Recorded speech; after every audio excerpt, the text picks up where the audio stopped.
Salut les amis, j'espère que vous allez bien, que vous passez un bel été. On se retrouve aujourd'hui pour une petite vidéo analyse-réaction sur les avis TripAdvisor, pour être plus précis, les pires avis sur Disneyland Paris que j'ai pu lire. Et vous allez voir, il y a plusieurs levels, voilà. On va analyser, décrypter un petit peu, je vais vous lire certains avis qui sont selon moi hors de propos par rapport à Disney, où là vraiment les gens ont pété un plomb carrément, se sont carrément sortis du contexte de Disney. On va analyser, tenter de comprendre vraiment qu'est-ce que les gens ont voulu dire à travers leurs commentaires. Voilà, et avant de commencer, je voudrais remercier le Lutétien pour ce concept qui m'a gentiment permis de le reprendre. Voilà, si vous suivez un petit peu en story son actualité, vous savez que malheureusement, il l'a évoqué, il a été piraté pour son compte TikTok. Donc du coup, il a recréé un compte TikTok, le Lutétien 2. Je vous invite à aller lui donner de la force. Merci à toi donc pour m'avoir permis de reprendre ce concept. Et on y va tout de suite.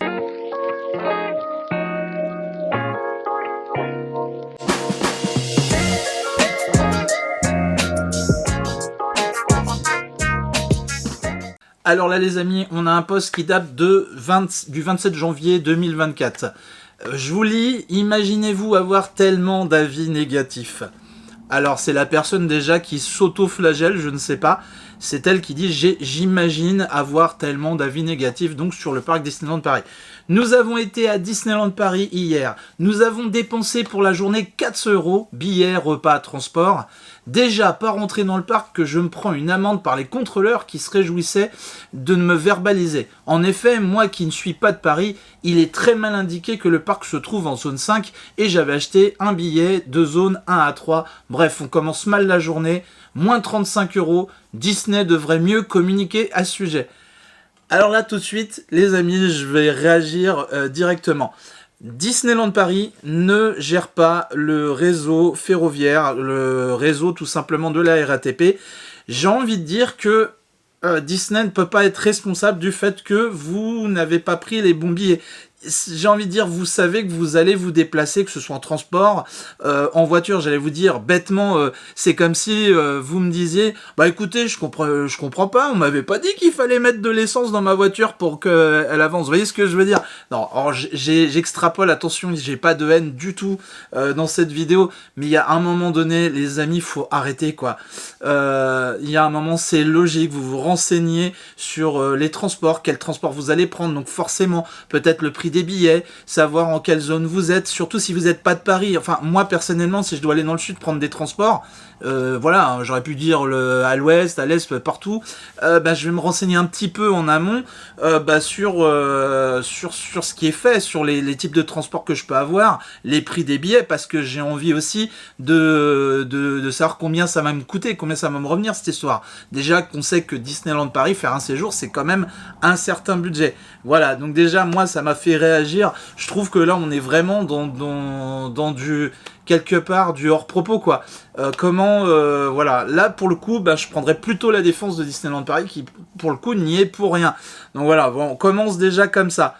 Et donc cette personne qui dit voilà, on commence mal la journée, moins 35 €. Bah ouais, mais bon, si vous payez pas votre titre de transport, attendez-vous que s'il y a des contrôleurs à vous faire contrôler, et forcément l'amende elle va être pour vous. Et Disney, ça, il va pas payer l'amende pour vous, il n'est pas responsable. J'en ai un autre là qui était pas mal aussi, qui était un peu gratiné. Vous allez voir, on monte gentiment dans cette vidéo. Je voulais vraiment vous montrer les avis les plus fous que j'ai pu lire sur Disneyland Paris. Et croyez-moi, j'en ai lu un paquebon. Malheureusement, je peux pas tous vous les réciter, vous les lire dans cette vidéo. J'ai vraiment choisi quelques-uns, voilà, pour faire une petite série. Et puis d'ailleurs, si la série vous plaît, dites-le moi en commentaire, et puis j'en referai une autre. Et puis pourquoi pas sur d'autres parcs, voilà, etc. Mais en tout cas, moi, je tombe encore sur un avis qui m'a fait halluciner. Et là, vous allez voir à quel point on est dans un truc, on est dans la folie, les amis. Alors, c'est un post qui date du 1er janvier 2024. Donc voilà, bonne année, Disneyland Paris. Je t'envoie ça dans les dents. Vous allez voir, la torpille, elle est belle. On s'est réveillé à 2 h du matin pour aller à Disneyland. Et ils nous ont virés parce que, apparemment, on n'avait pas réservé les tickets datés alors qu'on les avait réservés. Bon, déjà, ça paraît un peu bizarre. Mais par rapport à ça, moi j'ai un petit élément de réponse. On a payé le parking 30 € et on n'a pas été remboursé. Franchement, je suis très déçu. 1 étoile. Bon. Je ne me souviens pas que Disneyland Paris, si vous payez le parking, c'est normal puisque vous vous garez sur le parking de Disneyland Paris. Certes, je comprends que le prix soit élevé, que vous n'êtes pas en accord avec ça, d'accord, mais à quel moment Disneyland Paris se doit de vous rembourser ? Et puis il y a autre chose, il y a dès 2h du matin pour aller à Disneyland Paris et ils nous ont virés, donc quand ils sont arrivés, sur parti tôt, ils sont arrivés, visiblement ils avaient des billets datés qui n'étaient pas, c'est pas qu'ils n'étaient pas datés, c'est que les réservations, sur le calendrier de réservation, en fait vous aviez dû sans doute pas réserver des dates pour le même jour que les billets datés. Si par exemple vous avez un billet daté, donc là c'est lié au 1er janvier, et que vous n'avez pas fait la réservation, vous rentrerez pas sur le parc malheureusement. C'est le problème que j'ai soulevé pendant des mois en vidéo, c'est ce fameux calendrier de réservation. Malheureusement, pour le coup, vous y êtes soumis. Alors avant cette époque-là, avant 2020, il n'y avait aucun souci. Vous veniez quand à la date indiquée sur le billet, enfin du moins la période indiquée, et puis voilà. Et vous avez aussi des billets qui sont non datés, qui vous permettaient de venir à n'importe quel moment sous réserve de grosse affluence sur le parc. Bien évidemment, parce qu'il y a toujours des petites lignes avec Disney. Donc je continue, et là vous allez voir, c'est vraiment, ça devient gratiné. On était avec des enfants de 4 ans qui ont pleuré parce qu'ils ne pouvaient pas faire des attractions. C'est un peu logique puisque vous n'êtes pas rentré sur le parc, me semble-t-il. Donc forcément, j'imagine que les gamins devaient être déçus. Mais là où je suis plus d'accord, c'est vous allez voir la suite. Je reviendrai plus jamais dans votre parc qui n'a pas de cœur. Heureusement que Astérix nous ont sauvé la journée. Vive Astérix! Je vous envoie ce mail alors que j'ai 11 ans parce que c'est vraiment nul. Mauvaise année Disney, je vous déteste, vous êtes des voleurs d'argent. Vive les Gaulois et Astérix, ils volent pas d'argent. Au revoir. Voilà, juste hallucinant les amis. Et en fait, ce qui me fait halluciner, c'est que je pensais que ce post au départ qui démarrait, une revendication qui somme toute, langue d'âge, je pensais que c'était un adulte et maintenant c'est un gamin de 11 ans apparemment qui a contesté, qui a fait son petit truc. Donc on peut comprendre que ça allait pas. Mais de là à... c'est carrément lunaire, voilà. J'ai pas de mots pour la suite, bien évidemment. Après, je peux pas juger plus que de vous dire que je comprends que vous soyez déçus ou que le gamin ou la gamine, je sais pas, qui a 11 ans et qui poste ça, je comprends sa déception. Alors, oui, c'est cool. Le parc Astérix, c'est très cool, mais le parc Disney aussi est très cool. Maintenant, dire que ce sont des voleurs d'argent, je pense qu'il n'y a pas suffisamment de recul à 11 ans, vous comprendrez bien. Mais c'était juste pour vous dire, on tombe des fois sur des pépites, c'est lunaire. Moi, ça m'a fait sourire. Et je trouvais ça hallucinant que ce soit finalement un gamin de 11 ans qui poste cet avis sur TripAdvisor. Et là, j'ai un avis qui concerne les hôtels et en particulier un retour sur le Disney Sequoia Lodge, donc qu'on connaît bien, je vous l'ai présenté sur la chaîne dans plusieurs vidéos. Là, du coup, l'intitulé de ce post, c'est Séjour gâché par un vol dans notre chambre d'hôtel au Sequoia Lodge. Donc c'est un post qui date du mois de février 2024, qui est classifié catégorie famille, en famille. Je vous lis le post et vous allez voir que je trouve que c'est pas toujours justifié. Le parc Disney était notre rêve en famille et il a été gâché par le vol de boucles d'oreilles en or de ma femme à l'intérieur de notre chambre à l'hôtel Sequoia Lodge le 20 février, chambre 4154. Bon, là, ça le mérite d'être clair, c'est précis. En plus, il nous donne le numéro de la chambre. Bon, je sais pas en quoi ça va aider dans l'histoire, mais vous allez voir. Nous avons porté plainte et à part une enquête en interne et un dossier, aucun dédommagement. Nous avons fait le déplacement depuis Toulouse pour vivre une expérience féerique qui a été avortée par ce vol. Je recommande les deux parcs car il y a toute la magie Disney, mais pas l'hôtel Sequoia Lodge, à fuir. Alors là, les amis, moi, je dis non. Clairement, non. Pourquoi ? Parce que je veux bien qu'on en ait après les hôtels, après les services, si vous avez payé un certain prix dans une chambre d'hôtel, et que le minimum syndical, les services que vous avez payés n'y sont pas. Alors déjà, effectivement, si vous vous manifestez pas, bah c'est sûr que c'est pas après qu'il faut venir gueuler parce que ça s'est pas passé, c'est au moment où ça se produit. Donc n'hésitez pas à aller à la conciergerie, n'hésitez pas, vous avez payé une chambre d'hôtel, etc. Donc là, je leur reproche pas d'avoir été justement alarmé l'hôtel, j'ai envie de dire, par rapport à ce vol, c'est quand même quelque chose qui est j'imagine, pas cool. Donc du coup, ils sont assez précis, ils disent même le numéro de la chambre, 4154. Bon, bref. Moi, ce qui me dérange, là, c'est qu'on s'en prend. Alors tout est nul parce que l'hôtel n'a pas résolu ce problème de vol. Mais j'imagine que l'hôtel apparemment a fait ce qu'il devait faire. Il a apparemment ouvert une enquête en interne, c'est-à-dire qu'ils ont été enquêtés, se renseigner partout pour savoir s'il n'y avait pas, par exemple, des boucles d'oreilles qui auraient été perdues. Voilà, ils font ce qu'ils peuvent. Et en plus, ils ont ouvert un dossier pour justement, si jamais on retrouve ces boucles d'oreilles ou quelqu'un est interpellé dans, je sais pas, admettons, dans Disneyland Paris, pour le vol justement de boucles d'oreilles, ah bah tiens, on a été alerté. Du coup, bah ça permet de faire avancer les choses. Je crois que c'est le maximum que l'hôtel Disney Sequoia Lodge peut faire. À ce moment-là, on va pas vous envoyer Hercule Poirot, les amis, pour enquêter. On va pas arrêter tout le monde dans l'hôtel. Attendez, non, ça c'est pas possible. Il y a un moment donné, il faut quand même... Voilà, j'imagine que c'est... Encore une fois, emmerdant, on va se le dire. Voilà, personne n'aime se faire voler des choses. Après, c'était peut-être un oubli, peut-être qu'avec la fatigue, j'en sais rien. Après, je remets pas en question, voilà, bon. Mais du coup, de là à dire que parce que il n'y a pas eu de dédommagement, mais l'hôtel ne se doit pas de vous dédommager en cas de perte. Par exemple, vous perdez votre smartphone dans le parc, c'est pas Disneyland Paris malheureusement qui va vous dédommager. C'est à vous de faire attention, ce sont vos affaires. Après, en cas de vol, il faut le signaler. Il y a des services, il y a la sécurité, j'imagine, il y a des choses qui sont en place. Bon, c'est un peu comme partout finalement, même en dehors du parc, en dehors des hôtels.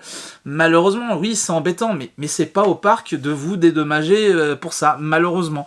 Voilà, donc du coup, je trouvais ça un petit peu dur, au final, de dire que c'est un hôtel à fuir. Non, Disney Sequoia Lodge est vraiment un très bel hôtel, un très bon hôtel. Personnellement, moi, j'ai passé des super séjours là-bas. Voilà, je trouvais ça, encore une fois, vous voyez, c'est lunaire. Donc moi, c'est des avis sur lesquels je suis tombé. Et j'en ai pas mal des comme ça où je trouve que, waouh, les gens, revenez sur Terre, s'il vous plaît, à un moment donné. Voilà, tout ne peut pas être la faute de Disneyland Paris.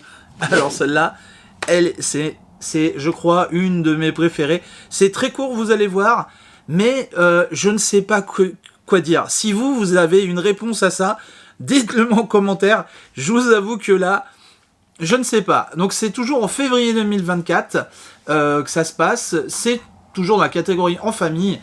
Le titre, c'est personnel désagréable. Le personnel est très désagréable. Aucun sourire, aucune politesse. Ils sont réellement saoulés d'être là.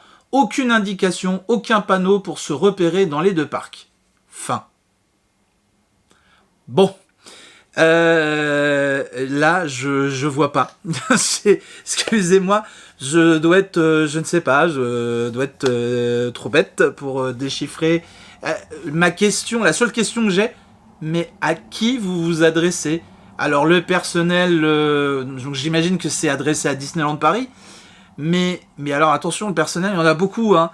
Des cast members, voilà, enfin, quel personnel ? Vous voyez, il y a en fait, avis, il manque un sujet.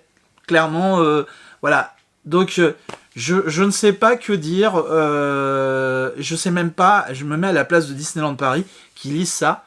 Ils disent, bah, écoutez, bah, ouais. Malheureusement, on s'excuse, éventuellement.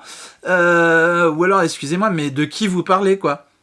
Vous voyez, de temps en temps, je comprends, vous pouvez être saoulé, etc. Vous avez le droit de le revendiquer, c'est pas le problème. Hein. Je remets pas en question le fait que les gens mettent des avis qui peuvent être négatifs, il y a aucun problème là-dessus. Chacun a son avis, négatif ou positif. Mais il y a un moment donné, vous vous adressez, enfin je sais pas, il y a un sujet, il y a un contexte, là il y a rien, on nage, voilà tout simplement. Bon, bref, allez, avis suivant. Et là, les amis, je vais mettre le haut là tout de suite sur ce commentaire, sur cet avis. Il y a tout et n'importe quoi à la fois réuni dans le même post. Alors là, c'est un petit peu plus vieux, on est en novembre 2023, c'est dans la catégorie en famille. Toujours, alors j'ai pas précisé, mais vous le verrez à l'écran puisque vous avez la capture en même temps que je lis les avis. Donc c'est toujours une étoile, hein. J'ai vraiment choisi une étoile, mais voilà. Là, écoutez bien, c'est pareil, c'est lunaire. Mais il y a des choses que moi je veux bien entendre, mais là il y a des choses, faut qu'on m'explique parce que je comprends plus. Journée en famille, 8 adultes, 2 bébés. Une pluie à n'en plus finir, les files d'attente étaient longues, les bébés étaient sous la pluie, pas vu de personnage, parade annulée, prix exorbitant des articles dans les boutiques. Point. Alors, excusez-moi, alors tout le début, je vous dis, hein, de journée en famille jusqu'à parade annulée, je peux comprendre, ok. Mais alors du coup, c'est finir par prix exorbitant des articles dans les boutiques. Il y a un moment donné, quel est le lien entre les deux? Déjà, moi, il y a un truc qui me choque. Donc, ok, vous êtes en famille, 8 adultes, 2 bébés, très bien, une pluie, il pleut. Effectivement, les files d'attente sont longues, nous le savons. Les bébés étaient sous la pluie. Mais alors, quand on parle de bébés, c'est quoi? 1 mois, 2 mois, 3 mois? À quel moment on laisse les poussettes, les landaux avec les bébés sous la pluie? On se met à l'abri. À cet âge-là, ça tombe malade. Enfin, même à cet âge-là, même les adultes. Enfin, on se met à l'abri, on se protège un peu. On a l'impression que c'est un reproche fait à Disney, mais vous venez avec vos enfants, il faut vous les protégez un minimum. Il y a des couvertures, il y a des habits un peu plus chauds, des kawaii, j'imagine, on peut se mettre à l'abri. Il y a moyen de se mettre à l'abri à Disneyland Paris. Moi, je peux vous en trouver plein d'endroits où vous pouvez vous mettre à l'abri. Malheureusement, je comprends bien évidemment que c'est chiant quand il fait que pleuvoir sur le parc, et en plus de ça, les files d'attente sont longues, etc. Effectivement, s'il pleut à n'en plus finir, des torrents et des torrents, c'est sûr que les parades, les spectacles, même le show le soir, ça va être annulé. Malheureusement, à un moment, faut être compréhensif, c'est logique. À un moment donné, c'est compliqué de faire des choses avec des artifices, par exemple sur le show nocturne. S'il pleut, quoi, ça va pas marcher, quoi. Ou alors on va faire du pétard mouillé. Voilà. Je pense que je comprends Disney là-dessus de dire on fait pas du old régime. Voilà, à Disney on fait soit on y va, on met la gomme, soit on le fait pas du tout parce qu'on sait qu'on va pas pouvoir assurer une qualité aux guests, quoi. Enfin, je pense que ça quand même c'est logique. Il y a un moment donné, enfin après moi c'est mon avis, hein, sachez attention, c'est mon avis personnel dans cette vidéo. Moi ça me fait toujours halluciner parce que je me dis c'est pas forcément toujours justifié. Et puis après le rapport prix exorbitant des articles dans les boutiques. Oui, que voulez-vous qu'on vous dise? Moi personnellement je travaille pas chez Disney, effectivement. Il y a des gens pour qui les prix ne vont pas poser un problème parce qu'ils vont avoir certainement une qualité de vie ou des très bons salaires, ou que sais-je, voilà, je porte aucun jugement dans cette vidéo, mais là du coup, écoutez, oui, c'est cher dans les boutiques, mais après, personne vous oblige à acheter le merch dans les boutiques à Disney, hein. Voilà, tout simplement. Alors, messieurs les actionnaires de chez Disney, vous allez avoir un avis qui vous est mais vraiment consacré, c'est vraiment pour vous. La torpille, là, vous allez la prendre de plein fouet. Alors tout à l'heure, on avait l'exemple on n'avait pas de sujet, on savait pas à qui on s'adressait. Là, vous allez voir, c'est tout l'inverse, les amis. Là, c'est bien ciblé. Vous allez voir, d'entrée déjà le titre, nous payons cher les actionnaires chez Disney. Alors là, déjà, eux, c'est bon. Je vous dis, là, ils vont être habillés pour l'hiver, hein. Il n'y a pas de problème. C'est un post qui date du mois de juin 2023. On est toujours dans la catégorie en famille. Alors dites-vous que c'est une famille qui a fait certainement un séjour et qui fait un retour de ce type-là. Vous allez voir, c'est exceptionnel. Je vous ai dit, hein, c'est les avis les plus fous que j'ai lus. Moi, voilà, ça me fait... C'est incroyable. Tout simplement, j'ai pas d'autres mots. Je vous lis. Vous êtes prêts à rentabiliser les actionnaires de Spark ? Point d'interrogation. Vous êtes prêts à payer pour les clients qui ne viendront plus ? Vous êtes partant pour une heure voire deux d'attente pour des attractions dépassées. Vous êtes prêts à payer 20 € pour 20 frites et une viande infecte. Vous appréciez être dans le monde de l'argent à offrir à des actionnaires. Et enfin, si vous êtes prêt à payer la Covid, alors vous êtes au bon endroit. Mais n'oubliez pas de venir avec un prêt de banque, cette journée va vous coûter très cher. Vous n'êtes fort heureusement pas obligé de me croire. Place au rêve qu'il disait. Fuyez sans vous retourner, c'est le meilleur conseil du jour. Les amis, exceptionnel. Moi, quand je lis ça, j'ai l'impression, vous savez, qu'on est en train d'essayer de me vendre quelque chose. On dirait, à la limite, un spot pour une pub pour un recrutement dans une entreprise. Vous êtes prêt à rentabiliser des actionnaires ? Vous êtes prêt à payer des clients qui ne viendront plus ? Vous voulez des heures d'attente interminables dans les attractions ? Vous êtes prêt à payer 20 € pour 20 frites ? Le mec, il a compté le nombre de frites, hein, pour 20 €. Il y a 20 frites. Alors attention, ça fait 1 € la frite. Moi, je dis que ça fait super cher. Au prix de la pomme de terre, en ce moment... Non, je déconne. Non, sérieusement, je ne sais pas. Excusez-moi, je rigole, je me moque gentiment, mais j'ai encore une fois... Je ne sais pas si vous reconnaîtrez peut-être par hasard, hein, qui sait, hein, le monde est petit. Je peux comprendre qu'il y a des choses qui vous dépassent avec Disney. Tout remettre sur le dos des actionnaires, oui, bah il y a des actionnaires, sinon il y aurait pas de Disneyland, il y aurait pas de budget, il y aurait effectivement, il faut bien qu'il y ait des actionnaires pour pouvoir faire vivre l'entreprise Disney. Effectivement, bien que je considère que ce soit nous en fait, les guests, les gens qui venons dans le parc, qui achetons le merch, la food, qui dormons dans les hôtels, etc. Je pense que c'est nous qui faisons vivre les parcs, que ce soit en France, en Chine, au Japon, et en Floride ou en Californie. Voilà. Mais après, ça, c'est mon avis. Mais de là à tout ramener à l'argent, non, je pense qu'il y a pas que ça, les amis. On peut ne pas être content, mais là, c'est ouf, quoi. Et n'oubliez pas de venir avec un prêt de banque. Alors bon, c'est de l'ironie, j'imagine bien que c'est de l'ironie, hein, ce post. Et cette journée va vous coûter très cher. Bah, ça dépend des moyens, encore une fois. Hein, ça dépend si vous êtes à l'aise financièrement et que ça vous dérange pas et que vous êtes en accord, bah vous êtes en accord. Ça vous passez une bonne journée ou un bon séjour et puis ça vous coûte ce que ça vous coûte, mais vous êtes en accord avec ça. Et là, vous allez pas tout remettre en question. Et là, qu'on est parti directement, c'est les actionnaires. Là, on s'attaque même plus au cast Disney. On n'a même plus quelque chose de fondé par rapport aux attractions, aux files d'attente. Vous voyez ce que je veux dire ? Là, on est parti, mais loin. C'est impressionnant. Et puis dire, voilà, fuyez sans vous retourner, c'est le meilleur conseil du jour. Bah excusez-moi, moi ce genre de conseil, bah non, j'adhère pas. Et moi je m'en passerais bien, voilà. Moi je me permettrais pas de faire ce genre de conseil. Si j'aime pas quelque chose à Disney, je peux le dire d'une certaine façon, en disant voilà, moi personnellement, j'ai pas aimé cette journée, tout m'a paru trop cher, j'ai dépensé beaucoup d'argent, j'ai attendu beaucoup dans les files d'attente, mes enfants étaient pas satisfaits, j'ai pas passé une super journée. Bref, c'est pas une super expérience pour moi, voilà. Personnellement, maintenant faites ce que vous voulez. Si vous allez à Disney, voilà, faut être un peu ouvert d'esprit, je pense. Après, ça reste encore que mon avis, mais ça me fait vraiment, excusez-moi, mais halluciner. Et là, de dire, c'est tellement hautain et tellement, je sais pas comment vous dire, c'est le meilleur conseil du jour. Mais non, mais j'ai pas, excusez-moi, j'ai pas envie de ce conseil-là. Fuyez sans vous retourner. On fait ce qu'on veut déjà pour commencer. Et puis, ben, si on a le même constat, effectivement, peut-être faut partir en courant, ou peut-être qu'on se dira, c'est pas cool, quoi, merde. Et puis, ben, voilà, ou pas, j'en sais rien. Bon, là, les amis, je vais terminer avec un dernier avis, parce que je peux malheureusement pas tout vous lire, il y en a tellement. Mais dites-moi en commentaire si vous aimez ce concept, je vous en referai une série.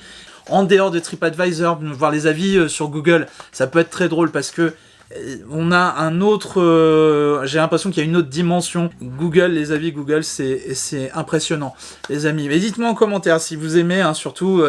voilà, donc je vous lis un petit dernier, voilà, allez, pour la route, qui s'intitule « C'était mieux avant ». Ça date de décembre 2022. Donc, en couple. Donc, décembre 2022, on est à Disney pendant la période de Noël. Donc, une période que moi, je trouve assez cool. Attention, depuis le Covid, niveau organisation, c'est juste une catastrophe. Pour manger, les burgers et les frites sont froides, les temps d'attente affichés ne correspondent pas du tout à la réalité. On parle pas de quelques minutes, mais par exemple, nous passons de 45 minutes annoncées à 80. Plusieurs fois sur ma journée, nous avons été évacués des attractions qui tombent en panne les unes après les autres. 1h30 de perdu en tout. Une application qui bug, par exemple la parade de Star on Parade de Disney, qui est annoncée après midi, 2 fois sur l'après-midi, alors que c'était 11h40, et donc, vu que c'est une seule fois sur la journée, on n'a pas pu la voir, bref, j'en avais que des bons souvenirs, et maintenant j'espère juste ne jamais devoir y retourner, et il n'est que 13h45. Je trouve ce post formidable, les amis. On a, là encore une fois, on s'attaque à l'organisation de Disney.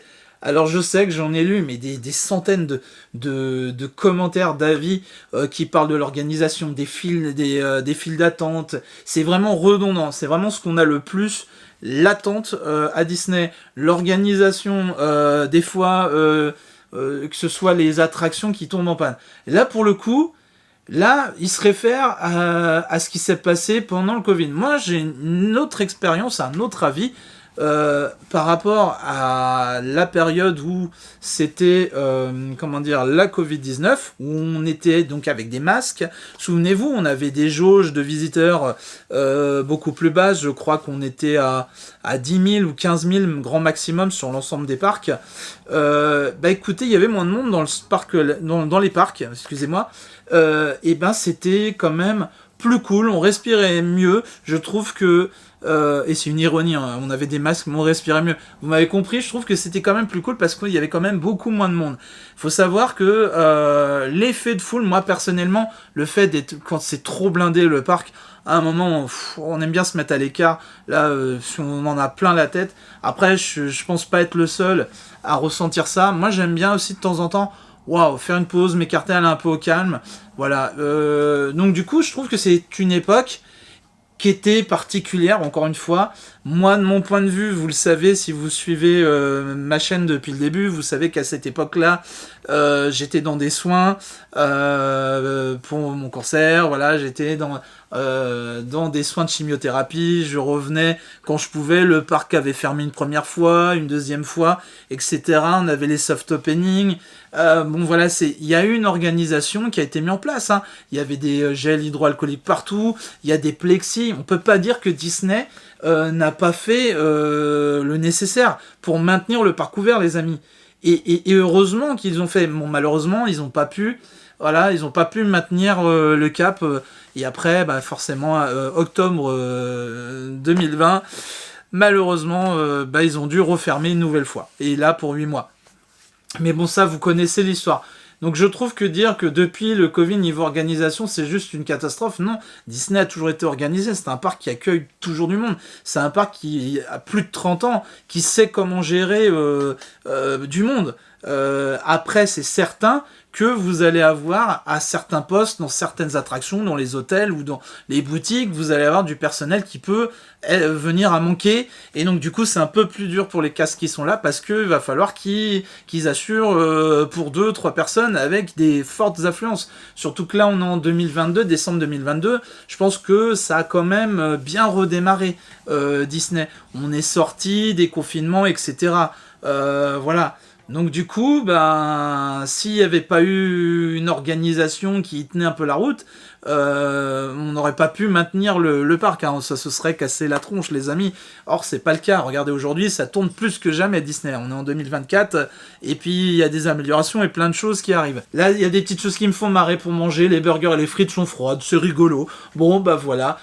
Mais est-ce que c'est une vérité partout? Est-ce que on attend aussi longtemps aux caisses? Et j'ai envie de vous dire, si ça vous arrive, vous attendez longtemps, et qu'au final, on vous sert un burger qui est froid ou des frites froides, moi, personnellement, ce qui se passe, moi j'arrive, je goûte, je suis désolé, c'est froid, excusez-moi, je vous rends le plateau, vous pouvez me le refaire, mais chaud. Moi, je paye pas pour manger un truc froid. Les frites froides, c'est pas bon, les amis. Enfin, moi, c'est mon avis. Moi, j'aime pas ça. Bah oui, les temps d'attente qui changent, qui passent de 45 à 80. Bah, il y a des aléas dans les attractions. Et là, des fois, on va bloquer un peu l'attraction. On va demander aux gens de patienter parce que on va corriger des petits bugs pour essayer de faire en sorte que, voilà, bah, des fois, ça peut prendre 5 minutes, ou des fois, ça peut être, ou alors, des fois, ça peut prendre un quart d'heure, 20 minutes, des fois, voire un peu plus. Bah, c'est sûr que si vous êtes déjà dans la file d'attente, vous annonce 1 heure, ou 45 minutes en l'occurrence, vous passez à 80, bon bah voilà, petite pensée à Crush Coaster, hein, les amis, voilà, non je dis ça parce que ça a toujours été extrêmement long. Moi j'ai des souvenirs d'avoir attendu 1 heure et demie là-dedans, et d'avoir à chaque fois vu sur les applications qui bug. Bah après c'est le réseau, ça dépend aussi du téléphone que vous avez, de l'opérateur, mais ça encore c'est un autre débat. Après effectivement, c'est peut-être tout n'est pas encore en place, et peut-être que le réseau Wi-Fi sur Disney est un peu compliqué, j'entends bien. Voilà, donc il peut y avoir plein de choses. Encore une fois, il faut une certaine tolérance, les amis, il faut une demi-mesure. Voilà, j'ai envie de dire, je cherchais le mot. Je suis peiné pour vous, voilà, la personne qui poste ça, je suis très sincèrement, hein, je trouve toujours dommage que les gens vivent une mauvaise expérience à Disneyland Paris, parce que c'est un parc qui me tient à cœur, et voilà, et je pense que chaque journée, et ça c'est un truc que je voulais vous dire, pour finir un peu cette vidéo, chaque journée que vous passez, chaque expérience est différente. Moi je le vis comme ça, alors après peut-être que ça vous parle ce que je vais vous dire, mais vous allez avoir des fois des journées, bah clairement on va se le dire, des journées de merde où il n'y a rien qui marche, vous enchaînez les pannes sur les attractions, vous êtes évacué là, bah le gars il a pas eu de peau, hein, c'est tombé plusieurs pannes, ça peut arriver malheureusement, se faire évacuer plusieurs fois quand même c'est un petit peu chaud, mais bon. Il y a un moment donné, on va pas vous garder 3 heures dans une attraction qui bug ou qui a un risque pour votre sécurité, donc on vous évacue, hein, c'est mieux plutôt que de vous faire perdre votre temps. Voilà, donc la personne qui dit, bah voilà, j'ai perdu au final 1 heure et demie sur sa journée. Bah ouais, mais vous auriez préféré rester 1 heure et demie coincé dans une attraction, ou alors être évacué, puis tenter de faire d'autres choses, et puis peut-être revenir un peu plus tard. C'est ça aussi l'idée. Et voilà, moi je pense que donc chaque journée à Disneyland Paris est une expérience différente, et c'est ça aussi que j'aime à Disneyland Paris. C'est dommage, voilà. Moi je vous dis, hein, franchement, moi ça me peine hein, quand j'entends ça. Moi j'ai qu'une envie, c'est que ceux qui ne connaissent pas le parc, qui rêvent d'aller, que ce soit les tout petits qui voudraient aller à Disney, les gens qui n'ont pas beaucoup de moyens, que vous puissiez même une journée ou même vous faire un séjour et vous donner toutes les astuces et pour que vous puissiez kiffer votre séjour vraiment et que vous voilà. Que vous découvriez le parc et que ça soit cool, tranquille, que ce soit en couple ou en famille ou même en solo quoi. Vraiment que vous ayez une expérience cool, et c'est pour ça que j'essaye de faire ces vidéos. Encore une fois, je roule pas sur l'or. Voilà, je suis tout à fait transparent avec vous les amis, mais tant que je peux, je le fais, je teste, voilà. Des fois je me dis c'est vrai, vous voyez, par exemple le Banquet Royal c'est un billet, c'est sûr. J'ai mis un billet de côté, des fois c'est pas évident de mettre un billet de côté. Mais bon, je me suis dit, pour le coup, pour l'expérience, et puis bah voilà, et puis bah vous kiffez, voilà, c'est ça l'idée en fait. J'espère que la vidéo vous a plu. Si vous voulez encore un autre épisode, un autre concept, bah dites-le moi, n'hésitez pas à me donner des idées. D'ailleurs, je vous invite à me poser vos questions. N'hésitez pas pour une future FAQ sur la chaîne. J'aimerais beaucoup vraiment répondre à vos questions cette fois-ci. J'avais fait une vidéo tag de présentation. Si vous l'avez pas vue, je vous invite à aller la voir, aller sur la chaîne dans une des playlists. Mais là, j'aimerais vraiment avoir vos questions et je vois qu'il y a de plus en plus de commentaires et je vous en remercie. Merci de vos retours parce que c'est vraiment pertinent, c'est super intéressant d'avoir vos questions et je m'efforce de tout faire pour vous répondre et répondre à vos questions. Donc n'hésitez pas à me poser des questions avec grand plaisir et je répondrai dans une prochaine FAQ sur la chaîne. Voilà, je compte sur vous. Merci à tous ceux qui s'abonnent encore à la chaîne Oli Partage. Merci du fond du cœur. On a pété les 500 abonnés, même un peu plus, c'est incroyable, voilà. Quand j'ai ouvert cette chaîne il y a 4 ans, je n'aurais jamais pensé que vous seriez aussi nombreux à me suivre et aujourd'hui à commenter sous les vidéos. Merci de votre soutien infiniment et moi je vous dis à très vite pour une prochaine vidéo sur la chaîne Oli Partage. Bye bye.